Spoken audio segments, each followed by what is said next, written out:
வணக்கம். இன்னைக்கு நம்ம பார்க்க போறது பாத்தீங்கன்னா இஞ்சி பூண்டு பேஸ்ட் 1 மாசத்துக்கு மேல ஆனாலும் கெட்டு போகாம இருக்கிறதுக்கு எப்படி அரைக்கணும் அப்படின்னு தான் பார்க்க போறோம். அதாவது நம்ம ஒவ்வொரு டைமும் குழம்பு செய்யும் போதும் அப்பத்திக்கு அரைக்கிறதுக்கு கொஞ்சம் கஷ்டமா இருக்கும். அதனால நம்ம முன்னாடியே நம்ம அரைச்சு வச்சுக்கிட்டா ரொம்பவே ஈஸியா இருக்கும் அப்பத்திக்கு சமைக்கிறதுக்கு.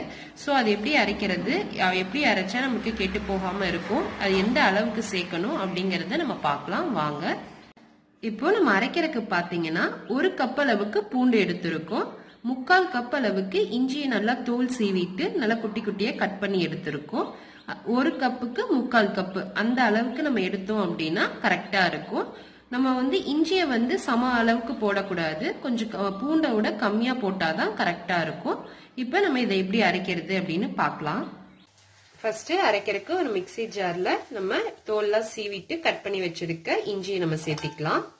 ஃபர்ஸ்ட் இஞ்சியை போட்டுக்கோங்க, அப்பதான் நல்லா அரைவிடும். அடுத்து நம்ம எடுத்து வச்சிருக்க பூண்டை போட்டுக்கலாம்.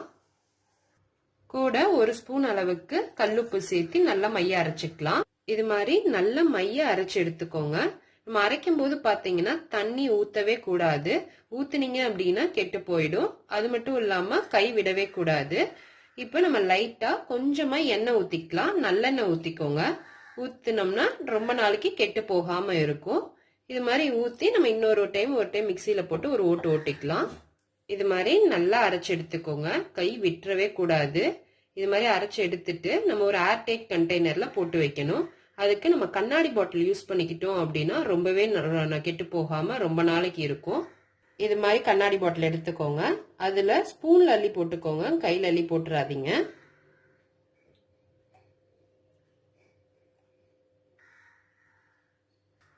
இது மாதிரி போட்டு மூடி போட்டு ஃப்ரிட்ஜில் வைக்கணும். அப்பதான் கெட்டு போகாம இருக்கும். நம்ம ஒவ்வொரு டைமும் எடுக்கும் போது கைவிடக்கூடாது, ஸ்பூன்ல தான் எடுக்கணும். அவ்வளவுதான். இது மாதிரி நீங்களும் ரெடி பண்ணி பாருங்க. இப்படி பண்ணிட்டோம் அப்படின்னா நம்மளுக்கு கலர் கூட மாறாது. ஸோ இது மாதிரி நீங்களும் பண்ணி பார்த்துட்டு எப்படி இருக்கு அப்படிங்கிறத கமெண்ட்ஸ்ல சொல்லுங்க. இந்த வீடியோ உங்களுக்கு பிடிச்சிருந்தா லைக் பண்ணுங்க, ஷேர் பண்ணுங்க, மறக்காம நம்ம சேனலை சப்ஸ்கிரைப் பண்ணிக்கோங்க.